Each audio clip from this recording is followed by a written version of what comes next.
Welcome to StonesCast 88. I'm Mark Hyde, your host for this evening. And joining me tonight, we have Ellis. Evening. Your third cast, but your first online or video cast, I should say. Yeah. So everyone gets to put a face to a name. We've got Ashley Fairman joining me, or Ash. Evening, Ash. Yep. And your second cast, yeah? Yes, second time. Yeah. So you're old school. And joining us for the first time, we've got Ed Hall, our newbie for the Brand night. new experience. Brand new experience. Yeah, and this is our second attempt at getting Ed tech savvy for this. But there you go, we're here. Can you get me tech savvy generally in life, please? Well, you're tech savvy enough to get your little Stones fan in Yorkshire banner at the bottom. So, fair play. So, StonesCast 88. And counting all of our specials we've had over the years, this is actually our 100th StonesCast, which is quite impressive. We started, and I thought we'd been going for a year or 2.5 seasons. Our first cast was way back in June 2021, believe it or not, when I think 4 or 5 of us all crammed into the bar at Wildstone and had a horrible echo, and we've progressed from there. So from little acorns, as they say, grow small, niche, mostly irrelevant, some formative podcasts. And tonight we'll probably veer towards the irrelevant as normal when I'm on. But all good to go now, guys. We see Ed has hung on in there for at least 2 minutes now, so we're doing all right. We're doing well. I feel like I've run a marathon. Yeah, well. So, Ed, it is tradition on your first cast. You have to give us a little introduction to yourself so that people know you are, but they'll be able to, some will recognise you, some won't, as is the way at Wildstone nowadays with all the faces we've got together over the years now. Okay. Well, I actually got out my old diaries because I write everything down to find out when I first came to Wildstone. And it tells me it was the 21st of January 2012. Wildstone won, Cray Wanderers won, Okay. which was okay. But then a month later came back and we beat Aveley 5-2. So that was much more like it. That was much more entertaining. I came because it was my local club. I was living in Pinner at the time, and my boys were of an age where they wanted to start going to football. And frankly, I didn't fancy shelling out for one of the big London clubs that I didn't support myself. So let's go and have a look at the local non-league. And I've enjoyed pretty much every second of it since. I was the sort of guy who was very jaded with what Premier League and higher level football had become and still am. And it really gave me a taste for the game again. It was how, to use the horrible modern phrase, the match day experience should feel in my book. So I've thoroughly enjoyed 13 and a half, getting on for 14 years of being a Stones fan now. We moved away from the Pinner area in 2016, and I now live in a place called Baildon, which no one will know where it is. Bradford, you do know where it is. It's a Bradford postcode, but I'll fight to the death to say I don't live in Bradford. There's some good pubs in Bradford, Ed. Some good pubs in Baildon. And you're going to show me some because I'm coming to stay with you before. We're going to do actually, I'm probably going to take you to the actual brewery rather than a pub, but can't condone that sort of behaviour. Oh yes, you can. So I think our boys played at the youth level together, didn't they? So I got to know you, I think, originally. Yep. Yeah. So okay. So you've been coming a fair while now. And yes. Luckily at Hartlepool, so I know you were there, so we can talk about the game later on. So yes, good. Okay, anything else to add to your Wildstone history? I think we'll go into more detail as we go along, but that's been my experience. Obviously, I never knew the Lower Mead days, or indeed the days on the road. Ruislip has been my entire experience of Wildstone. I appreciate there are some people with an astonishing history with the club who go back many decades and who've been through thick and thin. To me, it's all been good times. I mean, the club that the club has largely been constantly progressing during that 13, nearly 14 years now. Yeah, I think Sammy's probably a bit young, but even Ashley, or you'll remember what it was like when we moved in at Ruislip and the Yeah, certainly can. how we've even progressed in that time.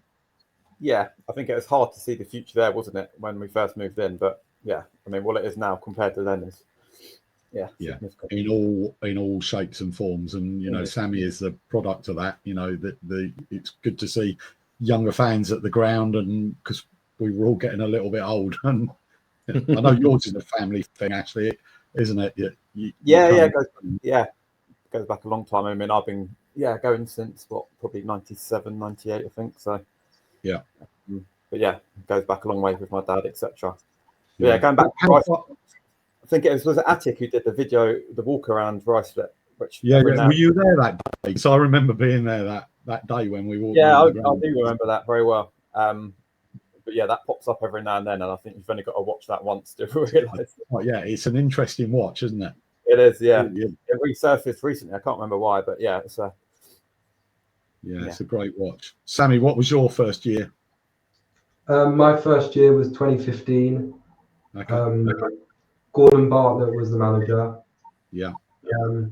And the players I remember at that time were Jonathan North, Tom Hamlin, and Josh Urquhart. They're the three players that I remember, like, from when I first started going. Okay, so we'd actually, the Buller had been built then, hadn't it, or the first part of it, because that was sort of 2012, 13, I think that first went up. Yeah, Ash. If you watch the video Ash was talking about, Sammy, you'll see what the ground was actually like when we moved. It wasn't it, the Villa? Yeah, there was a little tea hut, but floor falling through, and grass bank, and there wasn't even paving behind the goal, I don't think. No, and it's all black and white, wasn't it? That was the. Yeah, yes, it was. Yeah, that was the Readers. Their family were the original Ruislip Manor founders back in the day, along with Russell Grant and people like that. So it was, there's a lot of history around the club, actually. I think Dave might have even built the tea hut. Oh, really? Yeah. I know he said when they built the main stand on the far side, he knocked out a fireplace at home, and a lot of the brickwork is underneath that stand somewhere. Well, other football clubs can say that, eh? Exactly. Yeah. We're going to come on to the Buller end later, actually, because there was a good, interesting. I think Hilsey did a tweet, a feed in the week about goals at the Buller end, but I'm gonna twist that later, and we'll call that end of the ground the Buller end. Even we can go back beyond the stand being there, etc. We can just chat about goals that weren't National League at that end, if anyone remembers any. Okay, so there's your intro. There's a lot of rambling already. We've got to review Hartlepool tonight, Forest Green, and last night's West Brom game. And then we've got to preview Solihull and Grimsby, and then we've got a few bits we can chat about at the end. Okay, so we'll rewind to Hartlepool away. Ed, I know you were there because I stood next to you. Sammy, did you go? No, I didn't go to Hartlepool. Have you seen it? Have you seen the game? Yeah, I watched the game because it's International Week, so cool. The game. That's good. Ash, were you there? I wasn't, unfortunately. No, I was probably one of the first times I've been gutted because I genuinely believed we would get something, which out of the game. We had a really good day up in Hartlepool this time. Actually, I was a bit not the greatest place to go to, but we had a really, really good day. The match was fantastic. Ed, I know you were raving about it when I was stood next to you. It was absolutely. It was. Well, you can tell us. You tell us, Ed, because you were there. Well, it was quality football. I mean, full respect to Hartlepool. They came out trying to play good football. We came out trying to play good football. The whole game was played at a very high tempo, with teams trying to pass, being very creative. Both teams were defensively pretty good. And I think that kind of took over as the game went on. Obviously, both goals were scored very early in the first 10 or 15 minutes.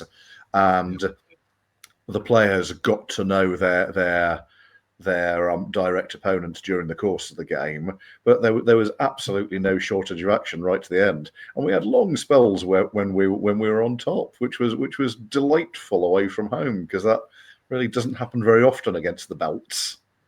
No, true enough. Ashley, what did you think of the performance? Yeah, I mean, funny enough, I was in the car and I tuned in about 10 minutes in to the radio, so I was quite surprised to find out it was already 1-1. And yeah, obviously, I always thought going up there we could get something. I knew we'd have to score because it is, destined that Alex Reid would get a goal. Yeah, and what a finish that was. But then, incredible. I mean, Shaqiri matched it, didn't he, with his finish? That's just pinpoint accuracy. So, but I think look, going up there, getting a point, and being well worth it. It seemed like a bit of a nervy ending. I know they scored, didn't they, in injury time? It's given offside and they had a few chances, but. Yeah, it was pretty clearly offside. I mean, I tend to have rather slow reactions when it comes to these things. That doesn't count. Yeah, but like I say, going up there, it's probably one of the first times going away to there. I genuinely thought we'd get someone out the game. Great. They're still managerless, aren't they? I know they've got. Yeah, absolutely. And there's a little bit of round the pubs, people not going to games because they don't like the owner, etc. Yeah, they still managed to get a crowd of 3,394. Yeah. So, what reception did Reid get? What reception? Okay, Yeah. to be honest with you, not celebrating helps. Yeah, I did notice that he didn't celebrate. He did a decent thing.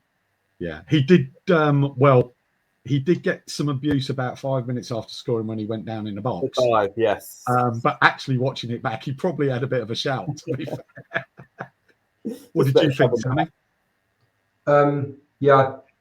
I do think he had a shout for a pen there. And on the game, I thought first half, I think you could really see we went toe to toe with them, and probably with a better team first half.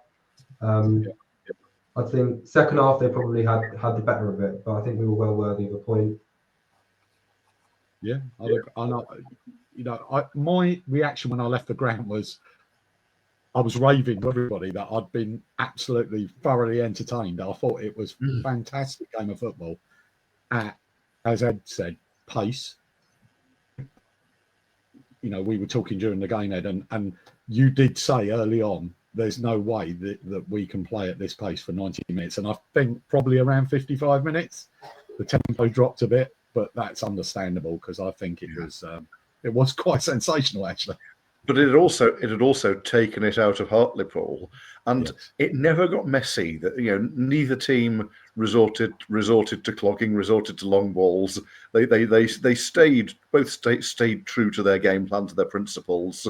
And while I say no one short of the very highest players can play at that sort of level for 90 minutes, and it was still a good game from first to last whistle. Yeah, I mean, it's a good day. They were, as you mentioned, about Ed, so they did have a bit of a meltdown. Some of their fans, the less sensible fans, as we're used to, but which is one of the great joys of an away day. I guess they're a big club, aren't they? And but we were above them in the league, to be fair. Yeah. Where would we be if we still had Reid, Sammy? With the way we're playing right now, we'll probably be in the playoffs.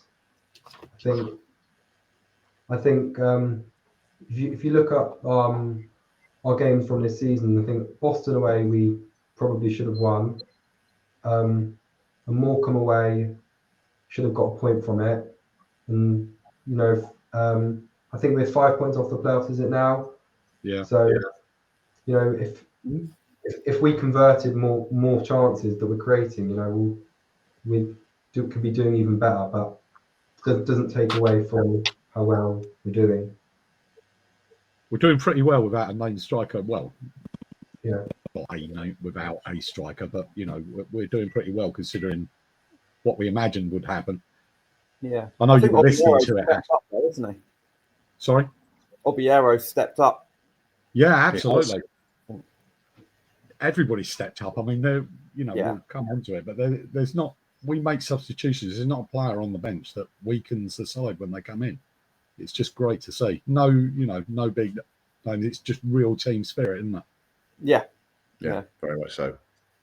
Yeah, I know you were listening to it, Ashley, but the other two watching the game, I spent a bit of time just watching Reed and watching what he does off the ball as well, and he's just another level.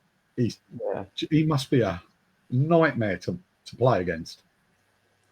Yeah, he's movement, just isn't it? It's just a natural striker. Yeah. Like you don't often see of that, and I mean, Oldham's lost really. I can't understand that. Yeah. The guy's going to score goals. He could easily be in the Football League. He'd be scoring goals. He's a striker, isn't he? He's just going to score goals wherever you put him. Yeah. I'm not sure how many he's got this season. I know he had a period out, didn't he, injured? So I think he was injured a bit. Yeah. But fair play to him. Yeah. If you're going to score against us, A, don't celebrate. He didn't, and B, let us equalise a couple of minutes later, so we're all relaxed again. And Yeah. Miracle there wasn't another goal in that game, to be honest with you. I thought it was going to end up 2-2. When we were at half time, I thought that the second half will be more or less the same and it'll end up 2-2, but I'm certainly not crabbing or complaining about 1-1. Yeah, really entertaining day that. So all good. Okay. Then we played Forest Green the following Saturday. Last Saturday as it was at home.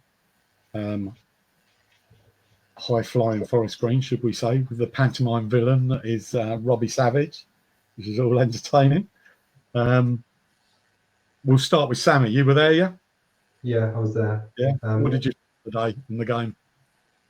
I think first half you could see why they were top of the league. They deservedly were in front. They probably could have had maybe one more, but I thought in general we defended really well. And Baptiste, as he's been this season, was excellent, keeping the score down as well in the first half. And then second half, I think we grew in the game a bit. I think obviously with all the rain, the pitch I don't think didn't help them. I think the ball held up quite a bit, but we created a couple of chances and got back in the game, and then I think we defended really well for the rest of it and probably deserved a point for the way we defended and the way Dante kept it out. Yeah, 100%. Good game. What about you, Ashley? Yeah, I really enjoyed it. It's, going into it again. You got to choose what game we analysed. The one that Robbie Savage watched, the one that we watched, because you listen to his post-match interview. Their 30 shots they had. I'm not sure where they came from, but I don't think the stats bore that out. To be fair, no, but he's typical modern day manager, isn't he? Just obsessed by the XG. But at some point he's got to realise that's got to convert actually goals, because he seems to moan about the same thing all the time. Yeah, absolutely. But yeah, look, there's horrible conditions. I think proper conditions for a game of football. At one point, I did fear, are we actually going to see this game through? But there's quite a lot of water on the pitch. But fair play to Adam and the groundsman, because I can tell you what, that last season that game probably wouldn't have finished. And they did a remarkable job. The pitch did hold up. It played quite well, to be fair. It was a bit wet in the corners.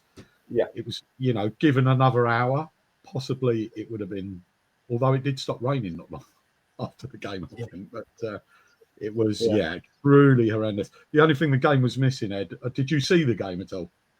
No, I didn't see it at all. Okay. The thing that disappointed me that was missing was I wanted to see someone do a sort of 30-yard sliding tackle across the pitch and take someone out of the way. I mean, they did have a lot of chances, but I only really remember one other clear-cut chance, and that was the header the guy missed. Yes. Which was a free header in the box. How he didn't score, I don't know. But other than that, yes, they had chances, but I thought we managed them pretty well. I think especially there was one at the end where he went one-on-one. Dante, really good. Yeah, with that. I mean, dealing with that sort of thing. Yeah, I think we'll talk about Dante later, actually. But yeah, I mean, some of his one-on-one stuff in that game was brilliant. I think I noticed, and Hartlepool did it as well, and Forest Green. I think these teams, they shoot earlier than we would. A lot of our games are goals are what goals I like, which is where a winger gets into the corner or whips a ball in or whatever and causes chaos. So a lot of these teams shoot a lot earlier and a lot further out and have a pop. Yeah, I mean, their goal, that ball in the box was really whipped in, wasn't it? I mean, yeah. Being overly critical, we probably could have closed them down a bit quicker to stop the cross coming in, but it was some delivery and some header. But I mean, I was impressed with Enzio as well. I mean, defended well, but poor Enzio just gets played everywhere, doesn't he? But he just slotted in at left back or left wing back. And I thought, he was class. I'm of an age, probably like Ed, where I'm losing track of all positions nowadays because players just play all over the place, don't they? And some of the tactics are, still trying to get my head round. It's but very impressive. I mean, it's like and Sud will kill me for mentioning Dom because I do rave about Dom a bit, but I like him. He can be an old-fashioned winger who's right up the wing into the corner, whipping a ball in, and then we'll get a free kick and he'll be the last defender and he'll be back on the edge of our box and he's up and down the pitch. It's quite a work rate, to be fair. Yeah, and I thought it's great to have Cook back as well. He was absolutely. Really no, really good to see him. And we were without a couple of players. Crutch is injured, Woodman suspended, so it was like we said earlier, nobody's weakening the team when they come in, are they? There's no one you look and then still think you've got the likes of Mason Barrett to come back. Exactly. There's some talent in there for sure. Not sure when we're going. I guess Saka that'll be back. I'm not sure. I'm not sure when he's due back because I know they had a game quite recently as well. He said on one of his TikToks that he was going to be back for the Grimsby game. Okay. See, this is what we need, Sammy. We need someone of your age who understands all these. If the players post, they don't post on X generally that we're all on. You've got the ear. You're their target audience, I guess. Is he quite prolific on social media, Sammy? Saka Hassan, do you mean? Yeah. Yes, I think especially since he was in the Ballers League last year, he's gained quite a following from that. Okay. So no, he's on TikTok quite a lot, doing live streams, and when I was on, like people asking questions, one of them was when you back, and he said for Grimsby. So okay, that's interesting. The only time I look at TikTok, but all I get is videos of cats and things. That must be my algorithms. I don't even like cats. Okay, so Obiero with a goal, as you said earlier, chipping in with the goals. He is, He must be. I'm not sure how many he's got now, but he must be on for leading goal scorer. Yeah, I would imagine so. I haven't looked at the stats actually, but we do tend to, and we're sharing them about the goals, aren't we? Yeah, he scored 7. 7. Okay, that's excellent. Is that top scorer, Sammy? Yeah, I think so. Okay, but then someone's done the prep. It's always a good thing. The third game, and did anyone watch West Brom? And it was last night for people. I went, my debut National League Cup game. Oh, did you go? Okay. I did, yeah. Fair play. I've been to all the others, but as you know, I watched last night's on the National League stream. I was in a hotel in Wolverhampton watching it on a live stream. But what did you think, Ashley? Yeah, it's good. I enjoyed it actually. For the first game, it kind of makes me wonder why I haven't been to more of them. I thought West Brom were quick on the break, but other than that, quite limited. But I thought it's just good to see, completely change a team. A bit of a mockery with the 2 substitutions within about 30 seconds. A minute. I think it was the first minute. Yeah, I think I was standing next to one of the West Brom players' dads, and he just could not get his head around what was going on.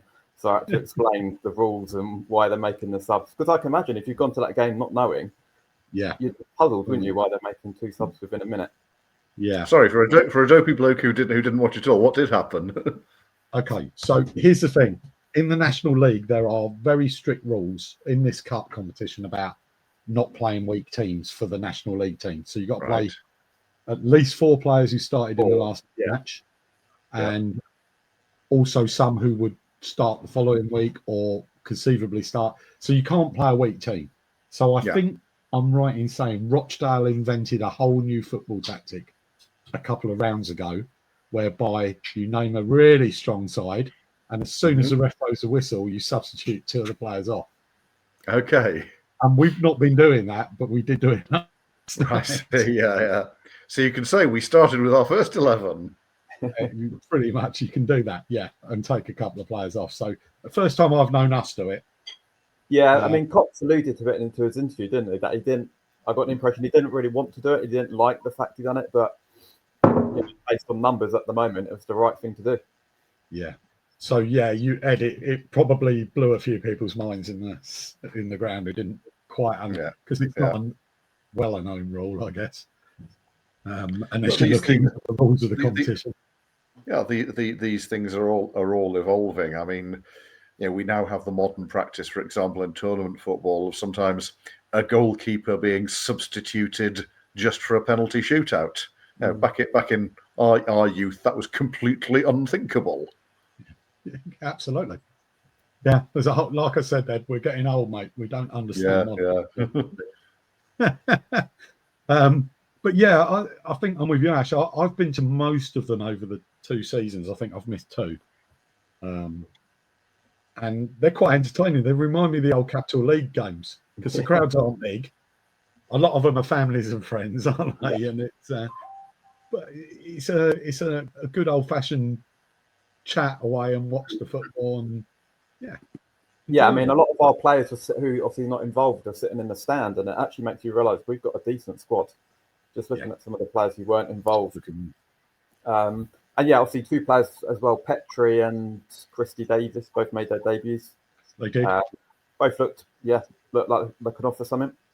Yeah, and we played the young guy from the academy, Clay. Josh Clay, he was really good, really impressive. In the previous game, very impressed. He's quick going forward, but his defensive work, he's only a small lad, and the left winger up against him was a big lad, but he wasn't fazed by that. He, really got stuck in, and I thought he had a really good game.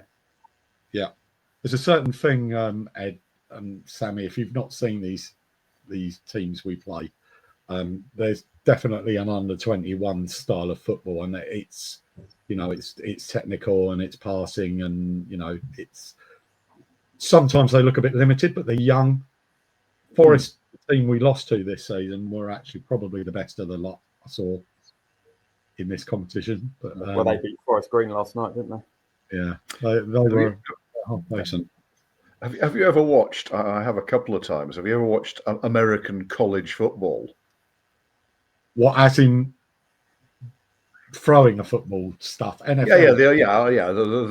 The gridiron game, but not NFL. The college games. The college game is the big game, isn't it? Where they get hundreds of thousands at games. They do. No, my point is that it's very interesting because I watched a couple of games where I've been in the States, and we all associate NFL with like huge, great powerhouse players. The defensive line of 19, 20 stone, absolute lumps of muscle. Of course, 19, 20, 21-year-old college players just haven't had that time to bulk up. So it's a really different shape of game. There's a lot more passing, a lot of speedy running backs and such like. You don't get the big crunching tackles that you get with the pro game, where the guys are 27, 28 and massive slabs of muscle. Yeah, okay. And it is a bit like that. They're very technical and very, obviously quick and it's entertaining, actually. I think and the thing I noticed made a lot of changes, but you can tell with a Sam Cox team, he's got his identity, how he wants them to play, and that does not change. Whoever's on the pitch. So I noticed that, I thought I can't remember the keeper's name who played, but he done well. But there was a lot of times where he's under pressure with the ball at his feet. And then we brought Johnson on, the other keeper, right near the end. And, you know, Yeah. he was expected to do exactly the same, but he got caught out a few times. But, you know, it's the way they play, isn't it? Chances West Brom, actually. Yeah, they and did. so did we. Yeah. Yeah. I know one of the fellas' goals was given offside, but didn't look offside to me. But yeah. But yeah, it's you know, it's just a typical Cox side where he knows, every player knows exactly what their role is. You know, confident to play out from the back. And it's good to have a club identity, Sammy. Yeah, really good. Runs all the way down through, and yeah. I feel like we did kind of have that with Maynard, but we then lost it, obviously, with during the Taylor into Gibson era. But I feel like we're building that back now. Yeah, I'm not sure. Well, we won't spill ill of the gone, but I'm not sure Matty Taylor had much doings with anyone outside of the first team squad, and I'm it not just sure. Seems like, I know we touched on that earlier. Whoever comes in, they know exactly what their role is. Yeah. Yeah, exactly that. Yeah. And it seems to suit, you know, these guys have been through Premier League academies or whatnot. They understand that setup and that style of football. Yeah. And it's a big thing for Cox, wasn't it? I think from the outset, Sandy just wants good people. And I feel like we've got that. I don't really feel like there's any bad egos in the dressing room or anything like that. I'm not sure that would, I'm not sure they'd have that, to be honest with you. Now. Yeah, exactly. Yeah. And players who are dropped, like Shakuna was dropped for a few games, wasn't he? Then came back in and so I mentioned this to someone the other night. You know, they were saying, "Oh, you know, if you're sitting on the bench," I think, you know, the way we play, and it might be a modern football thing. Substitutes are, you know, sometimes you could be almost a professional substitute because you're there to change the game, and you're a bigger part of the squad sitting there on the bench and waiting. And Kruma's been a bit like that, hasn't he? Really, he just comes on, you know, for half an hour and just runs. Yeah. And, you know, he couldn't sustain that over 90 minutes, I'm sure. But although I do, as a side, they're incredibly fit. Yeah, it's impressive. Very impressive. Yeah, I'm not sure there's any team who's particularly overrun us in terms of fitness, etc. Yeah. I think that may be one of the things that actually showed in the Hartlepool game, is that in that even after for 55 minutes or an hour going hell for leather, they were still fit enough even when they're tired to maintain a decent technical level. Yeah, absolutely. It turned into more of a technical passing game when we wore worn out, I think. Did you watch last night's game, Sammy? Yeah. What did you think? Have you watched many of the National League Cup games? Yeah, I've watched all of them. I went to the Wolves game. I think because our squad this year is slightly bigger, and it's a good opportunity to get minutes for players, and perfect opportunity, as you mentioned, for Josh Clay coming through the academy. So it does have its benefits, and also financially. So I do think there's a good competition for us to be in. Financially, it's very good prize money. We've mentioned it before, but it's worthwhile. And on the game last night, I actually thought we played well. As you said before, Cox has got a style, and it doesn't differentiate too much depending on who comes in. So we sort of know what we're going to get, and I think controlled the game last night, and we deserve to win. Yeah, I'd agree. So there's an advert. Unfortunately, we are, for those who don't know, it's a group competition. There's 8 teams, 4 National League teams, 4 under 21s teams in each section. The National League teams only play at home, and the Premier League teams don't play each other. So you play 4 games. Unfortunately, we were knocked out because only the top 2 progress on goal difference. Well, not quite. Not yet, I don't think. I think Bournemouth... Well, actually, technically, we could still be in, couldn't we? Yeah, I think if Bournemouth lose by 4 or more goals, then I think we can qualify. Yeah, Bournemouth are playing Wolves, I think, and Wolves were probably the weakest of the teams I if saw. they were playing Forest, then they're, a very slim chance, but yeah, I can't see that. But there you go. Come along next season, because it's actually not a bad night. I know it's a 7 o'clock kickoff, which is awkward for some people, but yeah. It was cold though. Yeah, absolutely. I bet it was. At least it wasn't raining, or was it? No, it wasn't. No. Okay. There you go. So there's an advert for the National League Cup. Brilliant. Okay, so that's our 3 game.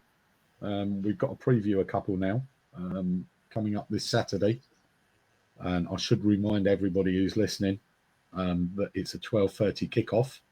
But we are away to Solihull, who are currently 12th in the league on 26 points, I believe. Sammy, are you making the trip for an early kickoff? Yeah? Good man. Yeah, I am. Have you been to Solihull before? Yeah, I must say it's not one of my favourite away grounds, but It's a charmless ground. It really is.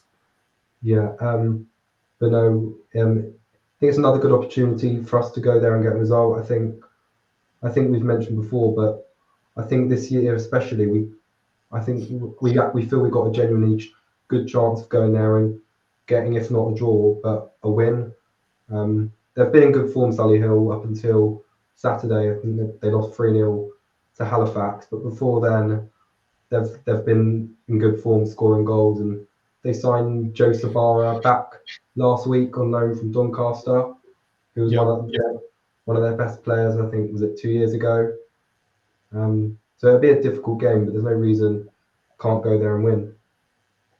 So we always seem to, Ash, we always seem to lose to a breakaway goal in my mind against Solihull. Was that your? Yeah, I'll be honest. I'm looking forward to the game, but I'm not looking forward to the ground. The experience it's just like you said. It's soulless, isn't it? And there are no pubs nearby whatsoever.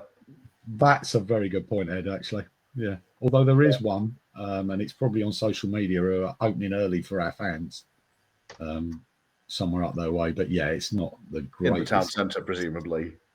Not sure. I should have made a note and given them a shout out. To be honest, I think their keeper got sent off, didn't he, on the weekend?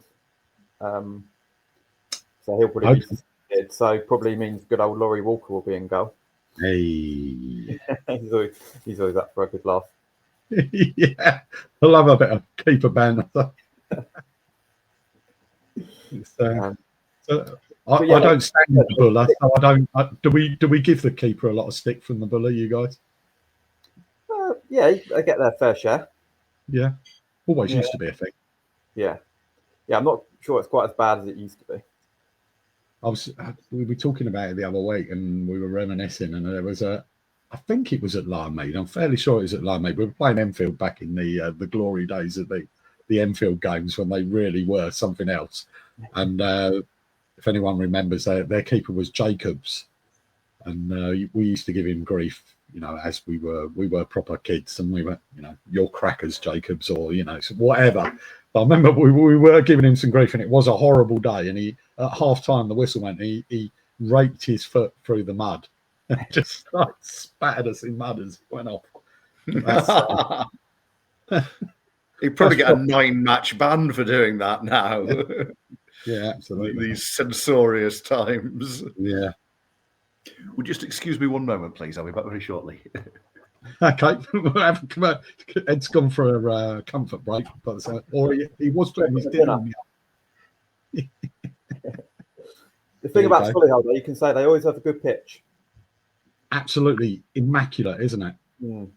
So now, I know working in Wolverhampton, I know a little bit of the football and the way it works up there. And Solihull are a Birmingham team, so if you're a Birmingham City fan, they're known as a Blues team. So a lot of their fans will be Birmingham fans if Birmingham are away. I say a lot of their fans; they don't get huge crowds, but they're frequented by Birmingham City fans in general.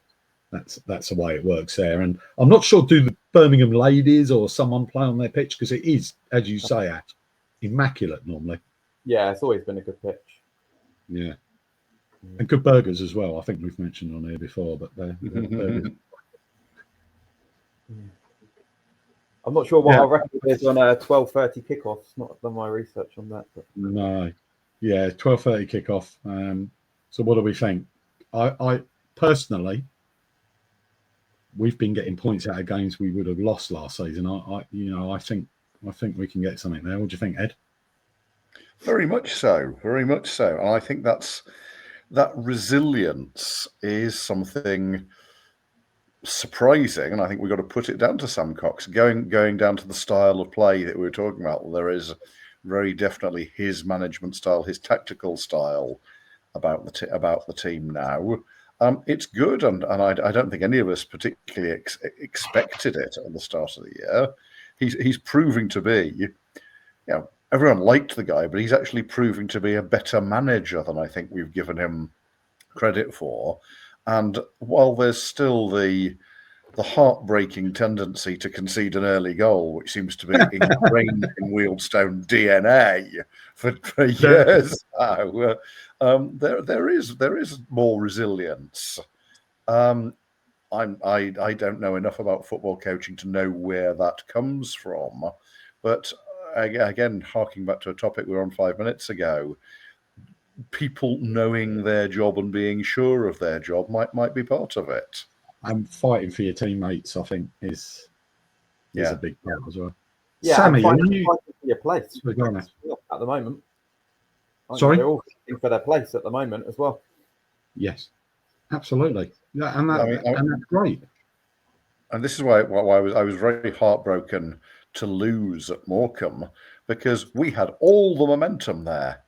Yeah. We had all the momentum in that last half hour of the game. I was convinced we were going to win that game 4-3. I was waiting for our next goal. Get it all the way back. I mean, and that was an awful day as well. We should point out the weather was horrendous, but it was an outlier in our season and in theirs at that point. Really, it was a very strange game. Because they've gone back to being dreadful and are not going to be in this league. Again, they'll win 4-0 or something. They're quite bizarre. Yeah. Sammy, on the Sam Cox thing, do you remember him as a player? Yeah, I do. I don't remember much, but I do remember him as a player. Yeah.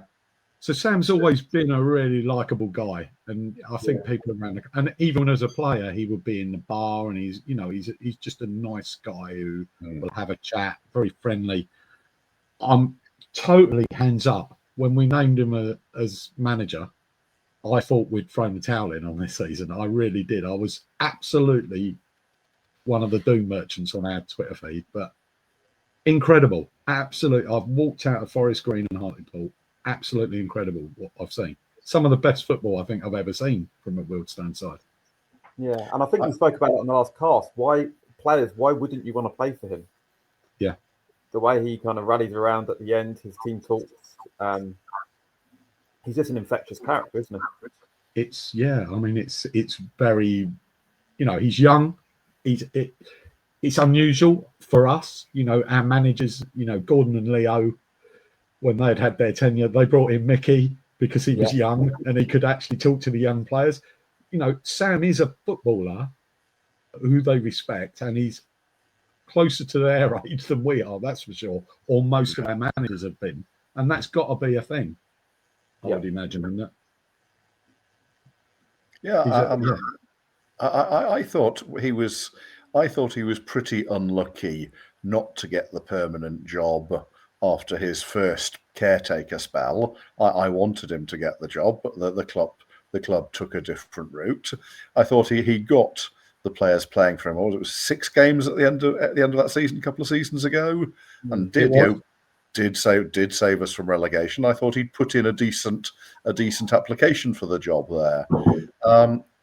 At the start of this season, when Neil Gibson wasn't renewed, I thought it was a sort of least worst scenario, in that if the club can't afford a quotes big name, as in as big as Taylor, even though that didn't work, but if you're a club in trouble, at least have a manager who gets the club, who is popular with the fans, because he's going to have a bit more time before the fans turn on him. People will give a club legend a bit longer, a bit more tolerance because of his past service to the club. So I thought, oh well, it'll delay the infighting until after Christmas. Well, I've been completely wrong about that. In fact, it's been a brilliant appointment. Absolutely. So, Sammy, what was the feeling amongst you and your friends who go with the Sam Cox appointment? Well, I think when it first came out, I think people were a little bit surprised. maybe a bit disappointed, but I think, as you just said there, I think he gets it.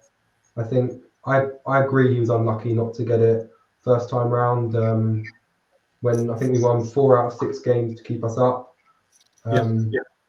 So I personally I wasn't too unhappy with the appointment. I thought that I think it was always going to come down to the recruitment. I think this year our recruitment's been fantastic. So no, I think he must play a part in that as well. I think he deserved a chance, and he's got it and taking it really well. Absolutely, yeah, can't argue with that. Okay, so all good. So that is Solihull done and dusted, and then we got the small matter of the FA Cup second round for the second year running. Yeah. I mean, that's probably the first time that's ever been said in Wildstone history. The second round in the FA Cup 2 years running. I don't think that's happened before. And well, for most of the time I've supported the club, we've been terrible in the FA Cup, so no. Oh no, that's true. But even going back before our time, Ed, and back into the 50s and things, that's not a thing. Fate dictated that we got Grimsby, as we all know. That's been in the public domain for a few weeks now, and we've all come to terms with it, and people seem to be beginning to get excited about it. I'm sure that it'll build up. So I'm obviously delighted by it. You're halfway there, aren't you? Yeah, it's all up north, mate. It's an easy gig for you. I was dreading something like Chelmsford or somewhere on the south coast or something like that, because I really wanted to go to a big cup game. Boreham Wood, yeah, that's the nightmare. Someone that's going to take me 5 hours to get there and be utterly soulless when I do. It's all about you, Ed. Hey, we all have our personal preferences. Absolutely. Boreham Wood is nobody's personal preference, I doubt. No. Yes. I think you can hunt through every single Wheelstone fan and not find anyone who wants to go to Boreham Wood. Yeah. So, Ash, what do we think now? Are you beginning to get a bit of cup fever, or? Yeah, I can't wait. Yeah, I've been looking forward to it since the draw. To be honest, I like watching football at Grimsby. I think it's a good place to watch football. It's a proper old school ground. Yeah, very much so.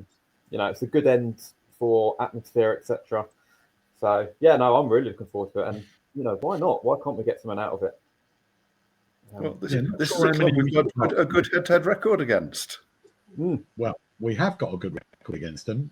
The fact is, we probably shouldn't have won last year with a team that, we were under the cosh. Everyone remembers a goal in the last minute, but they'd missed a penalty and we were under the cosh.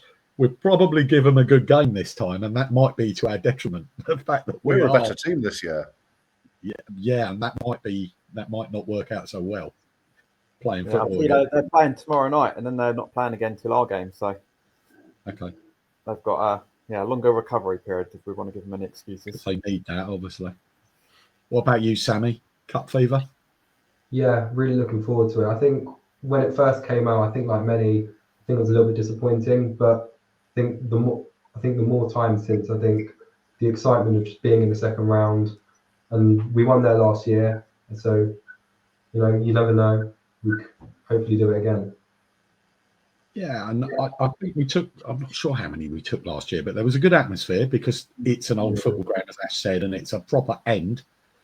But we're going to beat that this year. I mean, we've got already filled 2 coaches. There's a third one available, and here's a plug. If you're not booked on yet, a lot of us have booked a train ahead, so there's a lot on the trains. But the coach, there is still a third coach with plenty of room on it. And if you're a supporters club member, I think it's £20 for an adult or £10 for an under 16. Absolute bargain. And if you're not a supporters club member, it's still a bargain at £30 and £15, which I mean is quite incredible, really. And you really need to be there because it could be one of the truly great Wildstone days if we win. Yeah. And you won't get your loyalty voucher for Sunderland away in the third round if you're not there. I mean, if we do get something out of it, then surely that means we're better than Man United, on my logic. Well, maybe. I was having a think at Ed. For those who don't know, I know you can tell by his thick northeast accent, but Ed is actually from Newcastle and a No, Newcastle. my dad was a Geordie. That was the Oh, thing. okay. But you're a No. Newcastle fan, and it's outrageous. I was brought up as a Newcastle fan, and we lived in North Yorkshire when I was a child, so that was plausible. We were only an hour or so away. But no, it's my dad was the dyed in the wool Geordie, he'd actually been at school with the Charlton brothers. Oh, really?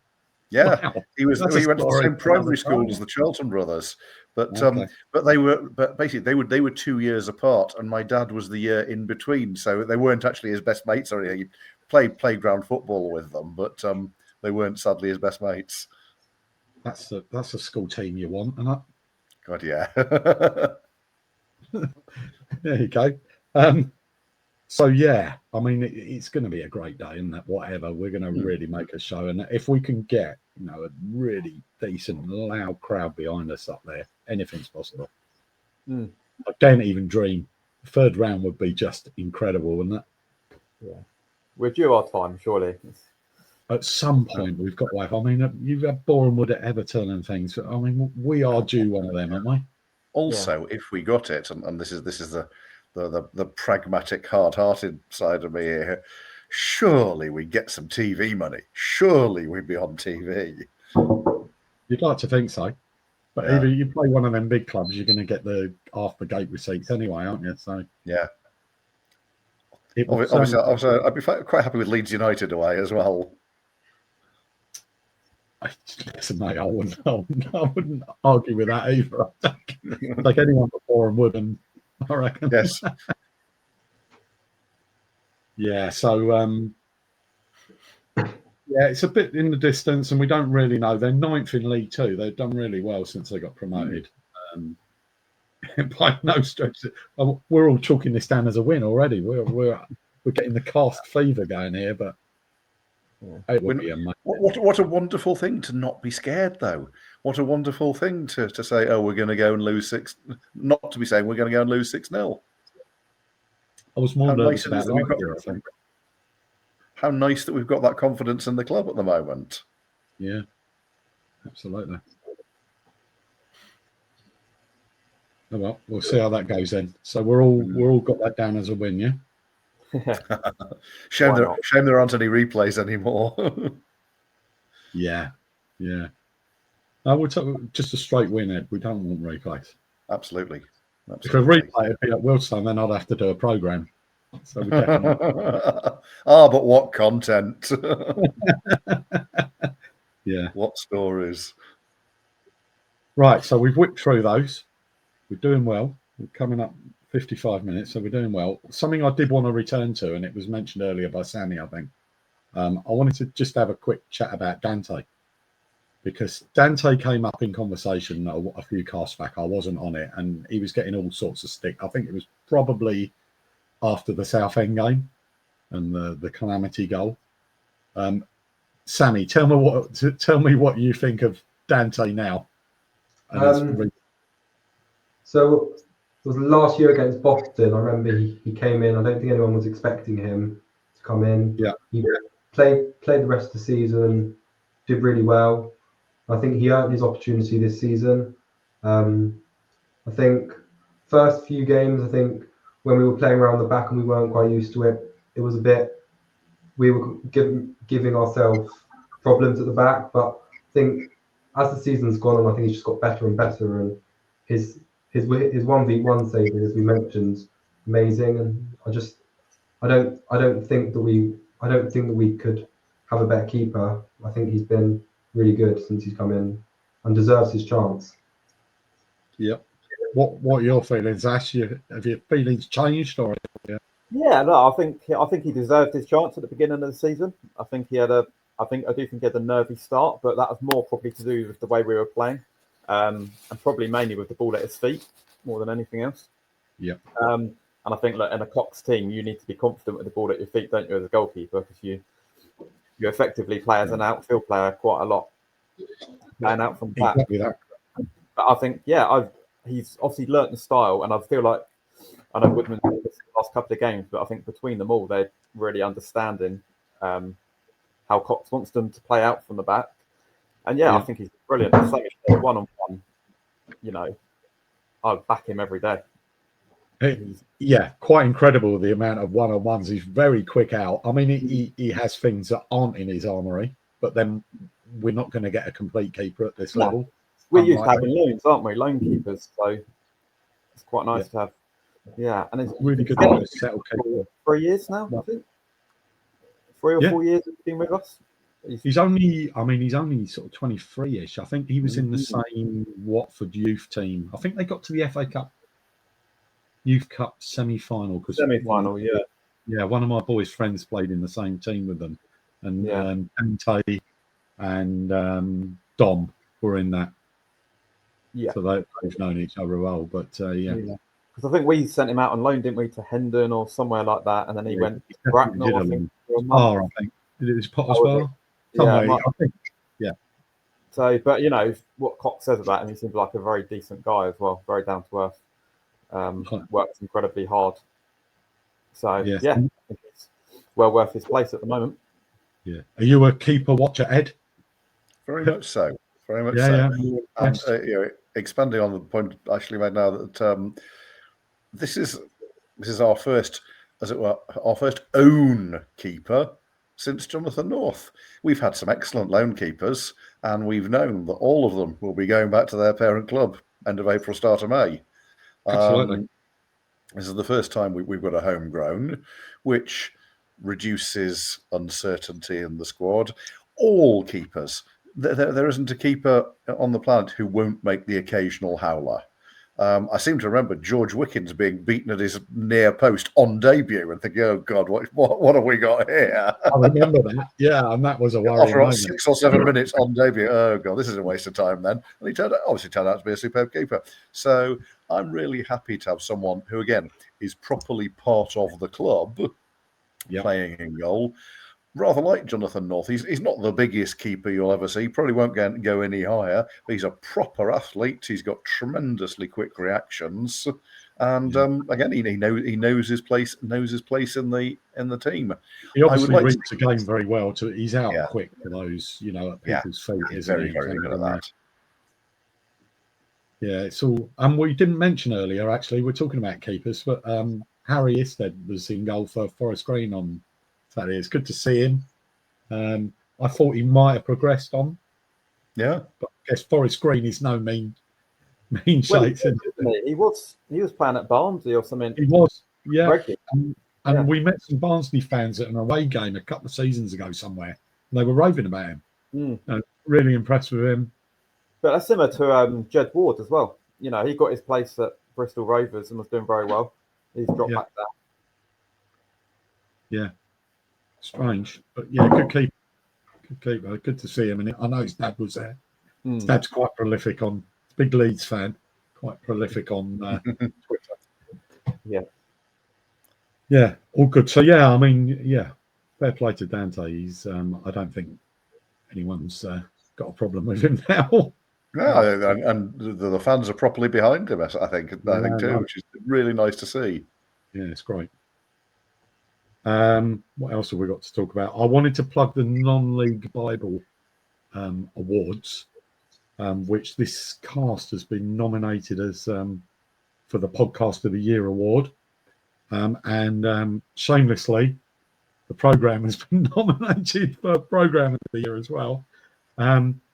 They have a website, non-league Bible, and I don't think voting is open yet, but if you think this podcast or the program is worthy of a vote, please vote when the voting opens. Keep an eye on social media, and we'll plug it. Obviously, if you think someone else is better, you can give them a vote as well. But tell your family, friends, granny, budgie. Absolutely. Sign up for multiple accounts. Use all your emails, your work one. But quite a big thing for the cast, to be honest with you. It's not going to right. Yeah. So we'll see, but it's good just to be nominated for these things. I mean, it's a bit of recognition, isn't it? So. Yeah, good publicity as well. Absolutely.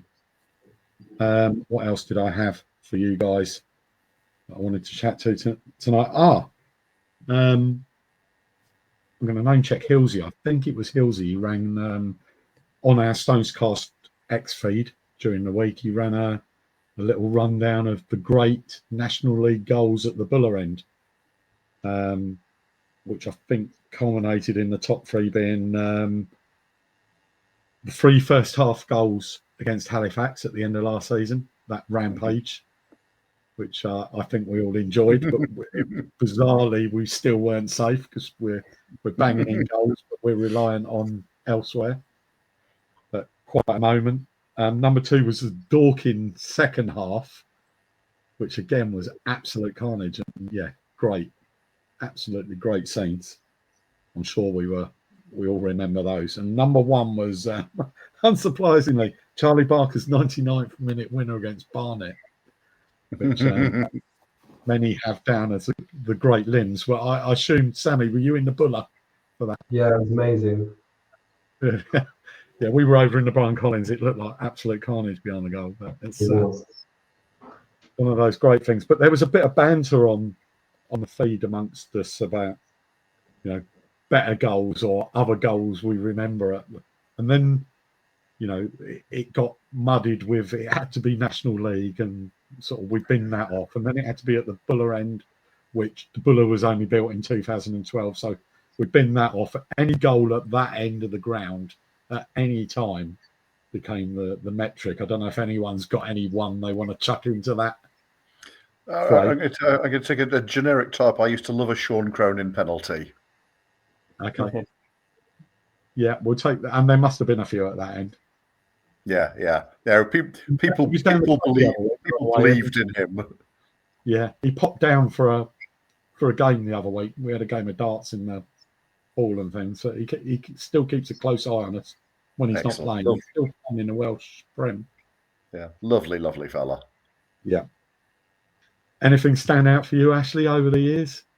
Putting you on the spot, really. Yeah, I don't know. The one I was thinking of, but now I'm doubting whether it is even at that end, was the midweek 1-0 win over Grimsby a couple of years back, which is quite a very special night. I feel like it's one of the first big results, but it was. But I think it was the other end. I think it's that. Yeah. One of them nights I remember. It was a good night. It was a great night, and that was I think possibly our first win against the belt. Yeah, I think that was it. It was. Yeah. And there was, of course, Luca's great tweet. Which was? So one of the Grimsby fans pre-match, as he got to the ground, just did a panorama of the lush green acres of the Vale and captioned it, "What are we doing here?" Typical belt fashion. Afterwards, Luca quote tweeted it with, "Losing. That's what you're doing, losing." Marvellous wit. Proper banter. Love it. What about you, Sammy? Anything stand out for you down that end? Yeah, there was one goal. I think it was. I think we needed 4 or 5 results to go our way to get in the playoffs. And yes, I remember we were 1-0 down, and I think it was might have been Jake Shepherd, or can't remember who it exactly was, but he scored a chip, and it got us into the playoffs. That was a bizarre day as well, wasn't it? Where we started off sort of 12th or something and ended up in the playoff. Yeah. There was definitely, I can't remember the game, but a famous Peter Dean goal down that end as well. Okay, so that's on my list, that one. That is my one. That was the last. What game? Peter Dean's last goal, wasn't it? The Isthmian League. Yeah, it was our showpiece. We'd won the league. We were going to get the cup after the game. And there's a good story about this goal because Dino started on the bench because I chat to Leo Morris quite a lot when he comes on away trips. Obviously, Leo Morris had a big soft spot for Peter Dean, and Dino was on the bench, and the fans were singing, "If Dino scores, I'm on the pitch." If you remember rightly, I think Ginge started that chant. Yeah. I'm not sure who, but Ginge played a big part in the goal celebrations. But, Dino was thrown on, and the song's up, and of course, there's that epic moment where Peter Dean scores. He runs across the Buller. Ginge is on the pitch with his shirt off, I mean, there's some pictures of that moment, but it was just, and I think Leo admitted he had a tear in his eye at that moment because it was probably Dino's last game for us as well. It was. Yeah, definitely. I feel like it was. Yeah. Yeah. Apart from when he came back for a sort of Legends game or whatever, which he was very proud to be part of, but it was just what a way to round off your club career. Yeah, and to round off a season where we were already champions, and it was just it was the perfect ending to that season almost. Yeah, he was a great club man, Dino, and Yeah. one of them players you wanted about. I've got another one that was on my list, and not many people found for this one. And the very few who were there for the game in the first place had already started leaving the ground when, if anyone remembers, Potter's Bar had scored in the 90th minute, and it was actually Tom Pett who scored for Potter's Bar in the 90th minute I think it might have been the FA Trophy or whatever it was. So we were 1-0 down or 2-1 down, whatever it was. So everyone started leaving the ground, and we just had enough time to restart the match, and we knocked it sideways, and Scott Fitzgerald scored from the halfway line, lobbed their keeper. I think and to win the game actually, because I think it was and there must have been like 30 or 40 people left in the ground at the time, and certainly no one in the goal, I think. But it was just one of them ones if you were there. And I think Scott Fitzgerald always said he saved Gordon Bartlett's job that night. Yeah. Jokingly. But it was literally, it was the last kick of the game. We knocked it sideways and he just lobbed the keeper from the centre circle. One of them mythical goals I think that a lot of people claim they saw, but actually there weren't many people left in the ground. But interestingly, Tom Pett was the Potter's Bar player that day, and I think just before he joined us. Yeah, he was their captain, ridiculously young, wasn't he? They made him club captain at 19 or something like that. Yeah, good player. Really good player. Playing at Oldham now, yeah? Still playing. Is he? Good. I'm glad he's still going. Yeah. Yeah, so they were mine. Trying to think what else we had. I'm sure I had more. Just on the Buller, what's our thoughts on attacking the Buller first half versus second half? Because I've always previously been one to groan when it changed ends, but I'm starting to quite like attacking it the first half. I think it encourages us to start quicker. Yeah, I'm assuming it's teams turning us around. Yeah, I think, I saw a Forest Green fan said that we turned it around, but I'm not quite sure that's right. It'd be interesting to ask Sam, actually, if we've got a preference. Maybe the team have got a preference. Yeah, because I know previously we've always said attacking the Buller second half, the fans behind the goal, but I do think attacking the Buller first half means we start a bit quicker downhill and impose ourselves on the game. Yeah, I do like a second half towards the Buller, to be fair. Yeah. It didn't matter so much when we weren't segregated and you could walk around the ground. Yes, exactly, yeah. Do you ever move, Sammy, or are you always in the Buller? Normally I'm in the Buller, but sometimes you go round to the side by the corner flag. When we're kicking that end, yeah. But I agree with you. I think attacking towards the Buller second half it would be my preference, but yeah. Is there a big group of you, Sammy? You and your mates, is there? Well, and my brothers come along as well. So yeah. So and that's the great thing about football, isn't it? That social thing where you meet and you have your place and whatnot. I know. Are you in the Buller generally? Me. I am. Yeah. Yeah. Yeah, I'm in the old man section. I stand in the Brian Collins normally. I always think that the atmosphere attacking towards the Buller is much better. I think. Yeah. Oh, if the Buller's up, it can make a huge difference. The players give you something to shout about. I mean, there's definitely an advantage there. It's a good noise. There is. It's very impressive. I think we've covered everything I had on my agenda don't know if you guys got anything else. I know on our chat group earlier I asked, and we've thrown a few things in there, but yeah, I think we've covered everything there, guys. Anything else? It's a good, concise hour and 15-minute cast. People will be pleased with that. Not the 8 hours after all. No, it suits most people's commutes and things. Yes. Yeah. Well, thanks for joining me, guys. I think it's Thank you. we've actually talked some sense, but that's probably Ash and Sammy bringing some normality. rather than old guys rambling on about the state of modern football. Humbug. Wasn't like that in my day. Shin pads were like cricket pads. Centre half would snap you in half, etc. Yeah. Leather balls. Yeah.